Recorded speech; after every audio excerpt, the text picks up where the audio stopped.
Monsieur le ministre de l'Intérieur et de la Sécurité publique, Monsieur le ministre des Forces armées, Monsieur le ministre de l'Économie et des Finances, Monsieur l'inspecteur général de police, directeur général de la police nationale, Messieurs les officiers généraux, officiers, sous-officiers et agents de police, j'ai choisi d'entamer la série de visites que je compte effectuer auprès de certains grands services civils et militaires de l'État par la Direction générale de la police nationale. Ce choix n'est pas fortuit, eu égard au rôle important que celle-ci joue dans la préservation de notre ordre et de notre paix intérieure dans un contexte géopolitique et géostratégique empreint de risques sécuritaires protéiformes. Monsieur le directeur général de la police nationale, je n'ai pas regretté ce choix, tant la surveillance électronique, ce que vous nous avez présenté aujourd'hui, rassure et motive. Rassure sur la correcte prise en charge de la sécurité des citoyens et des citoyennes, mais nous motive davantage à être à vos côtés pour renforcer un peu plus, pour ne pas dire beaucoup plus, la police nationale. En effet, notre pays n'est pas épargné par ces menaces sécuritaires mondiales qui ont comme nom trafic de drogue, trafic de produits pharmaceutiques, vol à main armée et bandes organisées, trafic de migrants et traite des personnes, escroquerie de tout genre, cybercriminalité, diverses contrebandes, délinquance urbaine et périurbaine, toutes formes de criminalité qui ont souvent un caractère transfrontalier et organisé, ainsi que des menaces terroristes de plus en plus accrues. Dans ce contexte, la police nationale, chargée, à côté des autres forces de défense et de sécurité, d'assurer la sécurité des personnes, des biens et des institutions, a toujours fait preuve d'engagement, de professionnalisme, de dévouement et surtout de résilience pour faire face à ces menaces, participer à la pacification de l'espace national et honorer ces missions essentielles que sont le maintien de l'ordre public, la police judiciaire, la prévention de la délinquance, la lutte contre les criminalités, l'insécurité routière et j'en passe. Sans oublier son apport substantiel au maintien de la paix au niveau mondial. Au nom de son Excellence, Monsieur le Président de la République, et à mon nom personnel, je vous félicite, Monsieur le Directeur général de la police nationale, vous et vos hommes, pour l'engagement et le professionnalisme dont vous faites montre tous les jours dans l'accomplissement de votre mission, malgré l'insuffisance relative des moyens humains et matériels mis à disposition pour relever vos capacités stratégiques et opérationnelles. À titre anecdotique, il y a quelques semaines, j'ai effectué une discrète promenade nocturne dans différents quartiers de Dakar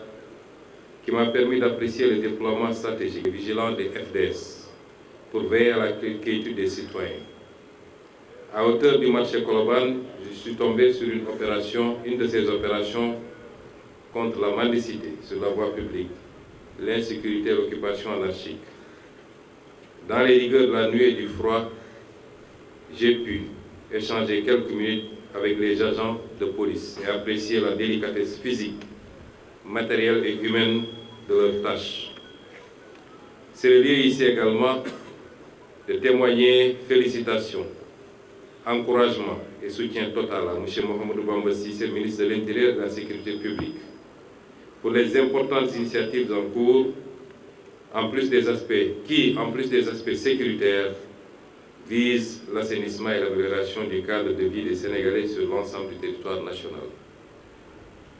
Messieurs les officiers généraux, officiers, sous-officiers, agents de police, dans ce Sénégal, jouissant de la stabilité et de la paix intérieure, mais exposé aux risques sécuritaires exogènes, nos options sont claires. Un renforcement capacitaire substantiel des forces de police pour la préservation des acquis intérieurs, couplée à celle des armées pour la sanctuarisation des frontières. Cette modernisation de la police nationale n'est pas un luxe, mais le gage d'une efficacité opérationnelle pour la satisfaction constante de la demande sociale de sécurité intérieure, elle-même gage d'un développement socio-économique équitable et souverain.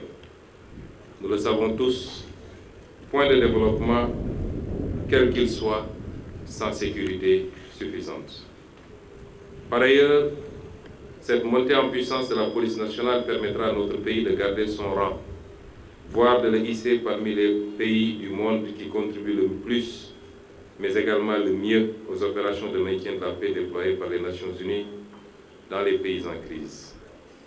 À cet effet, je vous engage, Monsieur le Directeur général de la police nationale, sous les ordres et la supervision de Monsieur le ministre de l'Intérieur et de la Sécurité publique,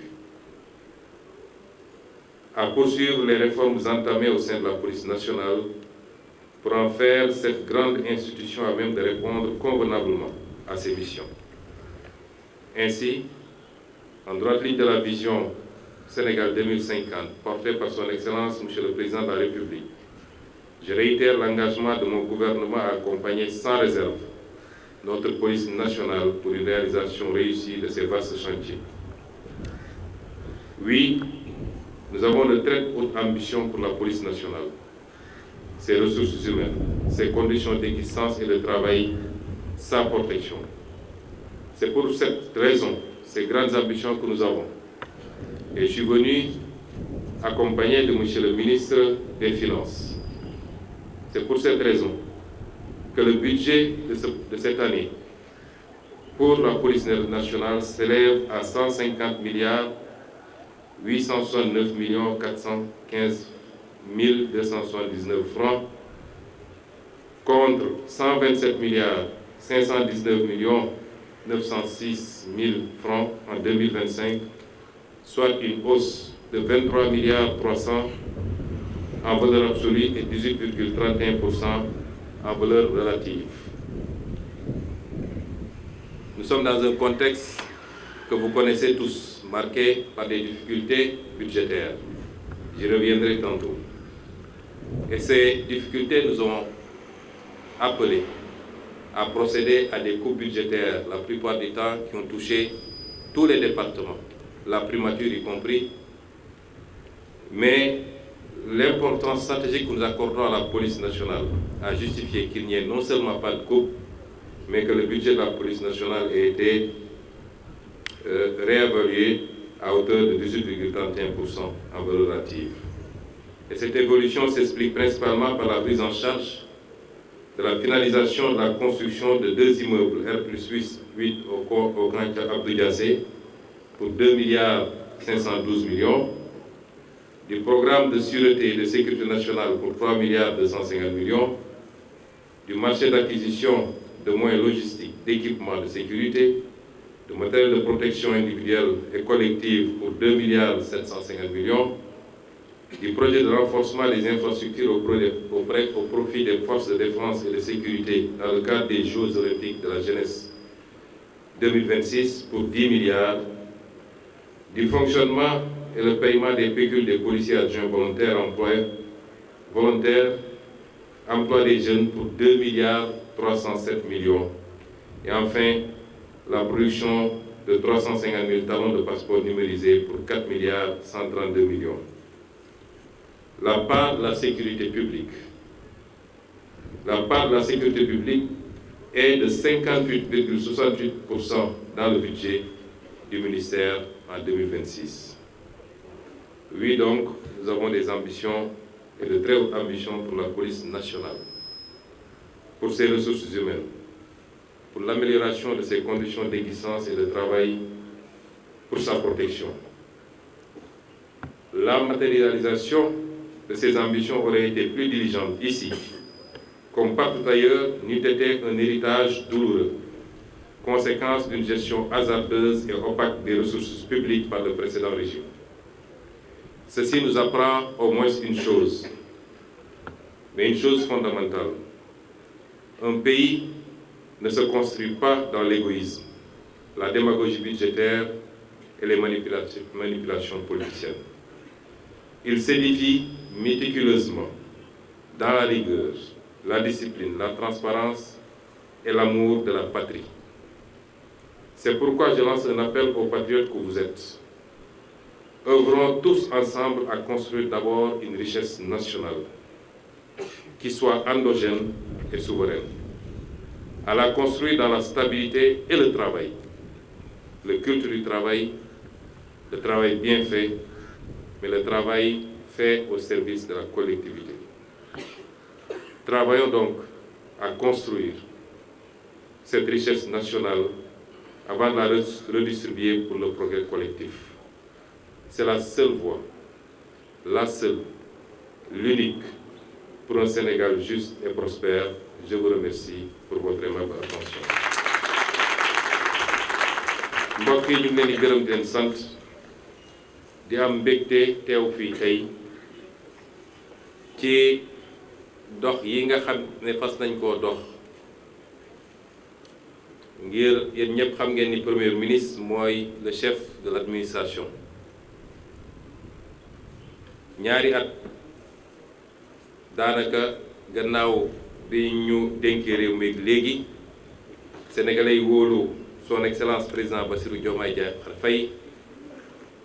jox ko présidence de la république mu dellu si wóolu ma dénk ma primature. ñaari at yoo xam ne amoon nañu mbébét gi mooy dox dem nemmeeku lenn ci bërëbu liggéeykaay yi nga xam ne mi ngi ci réew mi te yàlla dénkuñu ko. waaye jafe-jafe yi ak lan mooy seen jafe-jafe waaye xamit gën a xam wala gën a càmbar seen solo ak seen njëriñ ci réew mi. tey ñu doore ko tey fii ci police nationale rëccuwuñu ko nag te gëm naa ni ñi ànd ak ñun ñëpp ba ci mbokk journalistes yi rëccuwuñu ko ndax suba su tey gii suba su am solo la. bi ñu duggee ci bërëb bi ba léegi doore ko ci présentation bi nga xam ne madame la directrice de la formation defal nañu ko ba démonstration yi nga xam ne wan nañu ko fi mu toll nii gis naa nag bi ñu sànnee benn grenade rek ministre de l'intérieur moom dugg na ci suufu siis ba ndax bu mbir yi daan jax moom tribunal la daan xaar miinu ko waaye lañ fi gis tey jaare ko ci police scientifique ba ci lii nga xam ne mooy gëtu police bi nga xam ne moom lay caytoo dëkk bi yépp te du génn fii muy li ñuy wax caméra de surveillance yi suñu bëccëgu tey bii bëccëg bu am solo la. moo tax ñi ngi féliciter monsieur le directeur général de la police nationale monsieur Mame Seydou Ndour ci kilifteefu ministre de l'intérieur monsieur Bamba Cissé ci liggéey bu rafet bi di jaarale ci ñoom suñuy félicitations ak suñuy encouragement mbooleem seen ñi nga xam ne tey ay agents de police lañu quel que soit seen grade ak seen rang ñi fi teew ñi ne fi mu ne nii ci terrain bi ñoom ñëpp ñu ngi leen di féliciter di leen gën a ñaax nag ci liggéey bi ndax am nañu yéene gu rëy ci lépp li jëm ci sécurité kaaraange réew ndax damay faral wax ni réew mi nga xam ne yàlla muccal na la ci guerre nekkoo ci guerre ak kenn amul ay déstabilisation yoo xam ne mën nañ koo jox solo réew moomu li mu war a gën a farataal mooy li nga xam ne mooy kaaraangeem ci biir réew mi te loolu ñii nga xam ne ñooy police nationale dañ cee am cër bu rëy rëy bokk kook yeneen FDS yi rawatina waa gendarmerie nationale ak ñeneen ñi nga xam ne ak fu ñu munti nekk ñi ngi liggéey ci wàllu kaaraange ndax kaaraange dafa bëri forme ñii di caytu suñu environnement ak suñuy gàncax wala suñuy àll muy eaux et forêts ci sécurité la ñu bokk ak ñeneen ak ñeneen ba ñi ñuy woowee les soldats de l'économie te ñooñu ñëpp fas yéene naa leen seeti ziare leen di lancer aussi appel ci ci collaboration ñi nga xam ne ñooy ceytu kaaraange gi. ànd naa tey ak monsieur le général Birane Diop mi nga xam ne moom moo yor les forces armées lenn ci kaaraange bi wala ñu koy toppatoo moom ci kilifteem la ñu nekk. forces de défense et de sécurité yi du ñu ay rival du ñu ay adversaire dañu war a liggéey ci complémentarité joxante loxo ndax saa yu faay amee seen diggante rek risque bu rëy la ci réew mi. kon ñu leen di gën a soññ ci loolu ñu gën a joxante loxo xam ni lii orientation président de la République ak luy suñu doxal ñun en tant que gouvernement mooy gën a renforcer mboolem seen force de défense et de sécurité yi pour sénégalais yi mën a dox ci jàmm nelaw ci jàmm liggéey ci jàmm te duñu am lenn lu ñuy ragal. kaaraange nag nee naa bi ci biir réew lu am solo la waaye su réew tëree nii mu tëree yàlla musal ñu ci li nga xam ne lu bari am na ci ay réew yu ñu wër li ñu war a gën a saytu ma ne mooy sécurité intérieure waaye bàyyi xel ci li nga xam ne moom la ñuy tuddee les menaces asymétriques rawatina rek jamono yoo xam ne dañuy dëgmal ay daje yu mag a mag ci réew mi di Sénégal. menace asymétrique mooy koo xam ne du jàmmaarloog yow jàkkaarloog yow waaye da lay bett ci yeneen anam te lii ñu def fii tey ci démonstration ci lu mel ni kalaate ay bomba gi demee noonu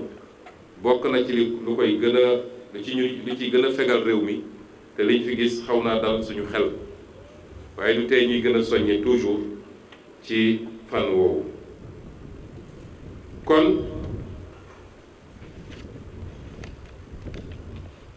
solo googu ñu jox police nationale moo tax ci budget bii nga xam ne mooy budget 2026 yéen ñëpp xam ngeen situation bi réew mi nekk te dara waralu ko lu dul yorin gu ñaaw gi ñu ko yore woon yorin goo xam ne dafa lalu woon ci tappale ak naxaate te ñu yàggoon ko dénoncé ba ñuy nekk assemblée ak bi ñuy nekk opposition. tey firnde yëpp feeñ ba sénégalais yi gisal ko seen bopp àdduna yëpp gis ko. loolu nag dafa jur jafe-jafe ci réew mi jafe-jafe bor bu diis a diis ndax réew moo xam ne bu ñu dajalee sa koom yépp bor ba weesu na ko ba mat 130% nga war koo fay weer wu ne jafe-jafe bu rëy la. moo tax bi ñuy defar budget bi ministre des finances gi nii toog ñu liggéey ci lu bëree bëri def ay arbitrage bëri na ay cër ay pàcc ci nguur gi ñoo xam ne boo ko nattee daaw 2025 am na lu ñu comp ci seen budget wàññi ko parce que ci loolu la ñu toll waaye sécurité dañ ko cee boolewul police nationale dañ ko cee boolewul bal sax yokk nañ seen budget ba yokk ci lu mat 23 milliards boo koy natt ak budget année prochaine. loolu nag xeeb nañ ko ba tey suñu yéene weesu na foofu waaye li may faral di wax rek réew ak kër ñoo yem réew ak kër ñoo yem te ñi fi nekk ñëpp borom kër lañu. mooy kër day doxee budget mooy borom kër ga lan la attan lan la ko salaire am may wala daan doole gi muy daan doole bu ko dajalee lan la ko may ca loolu lay xoolee nu muy yoree kër gi ñaata la mën a joxe dépense lan la yóbbu ci paj mi lañ lay fayee njàngu école xale yi ak fan la mën a yóbbu xale yi ci njàng. bu dee nag sañ-sañam wala am-amam mayu ko mu yóbbu doomam ci école privée boo xam ne 80 000 francs la ñuy fay par mois da koy yóbbu ci école publique wala mu xool école privée buy fayeeku 30 000. noonu rek la kër di doxee dépense bi mooy li ñuy dajale te mu jóge ci l'impôt sénégalais yi. loolu nag lim ñu may rek la ñuy def moo tax li may daanelee sama kàddu toujours mooy di woo sénégalais yépp ñu xam tolluwaay réew mi fan la te xam ni balaa nga naan naam ne fa alal dañ koy faggu dajale ko ba mu taxaw ñu doog koo mën a séddale. kon ñun ñëpp nañu takk suñu ndigg jublu ci liggéey wàññi coow li gën a yokk kaaraange réew mi ñi bëgg a liggéey mën a liggéey ci xel mu dal li nga xam ne mooy souveraineté mooy li ñuy def ba alalu réew mi te bis bu ne ñu nekk ci te am na lu ma leen ci annoncé lu bëri ci li nga xam ne suñuy ressource naturelle la moo xam phosphate la moo xam gaz wala leneen ak leneen ak yenn yi nga xam ne nangu woon nañ ko suñu loxo te ñu nekk ci jéego yi pour jëlaat ko loolu lépp nañ jublu ci liggéey loolu buñ ko defee dinañ ci gis njëriñ googu nag mooy alal gi ñu dajale war koo mën a séddale ci anam goo xam ne day ànd ak màndute mooy kenn ku ne la cay sa wàll ak sa wërsëg nga jot ko bokk na ci li ñuy daaneel it mooy xeex lépp li nga xam ne yorin gu ñaaw la lépp li nga xam ne corruption la lépp li nga xam ne détournement de deniers publics la sànq ci ñenn ci ñu présenté fii gis nañ ci kenn koo xam ne ku siiw la ci réew mi ci bañ ñi koy tuddee adjudant amul yaakaar man ma ne adjudant am yaakaar bu bëri sax mu wax lu bëri lu ñu dégg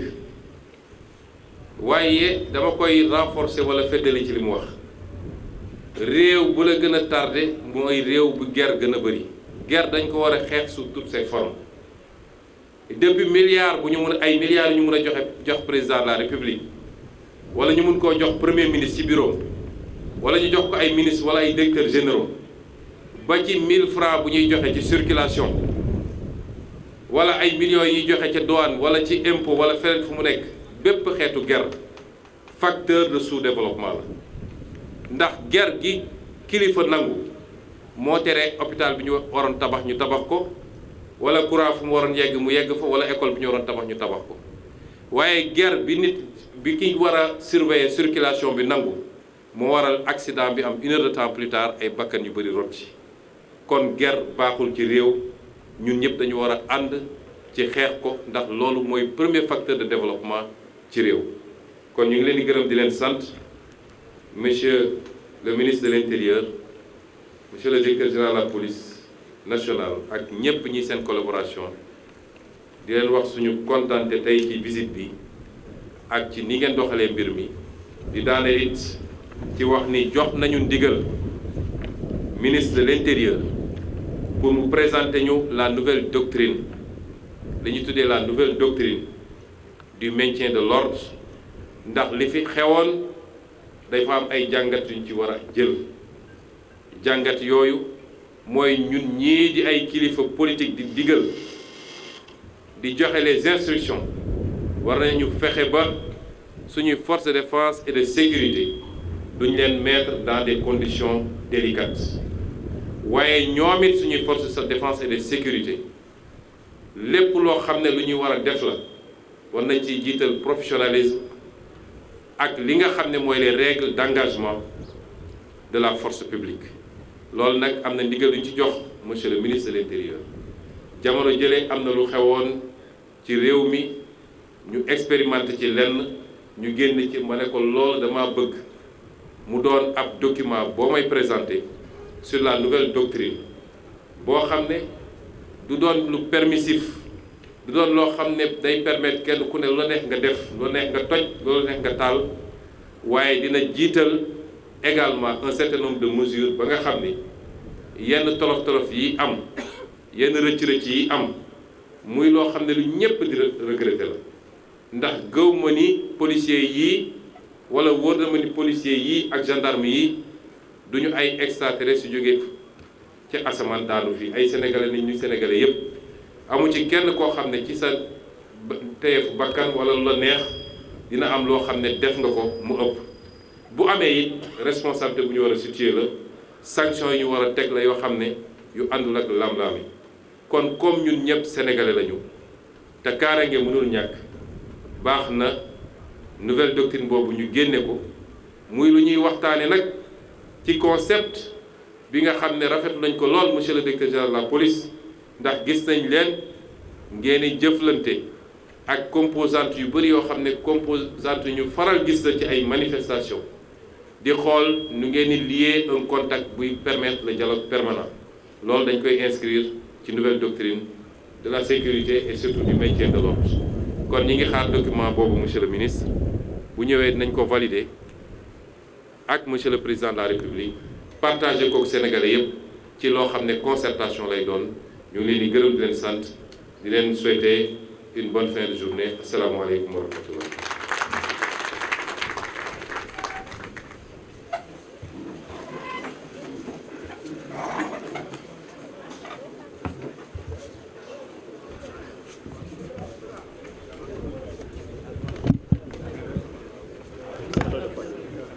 Merci, Monsieur le Premier ministre. Votre visite touche à sa fin.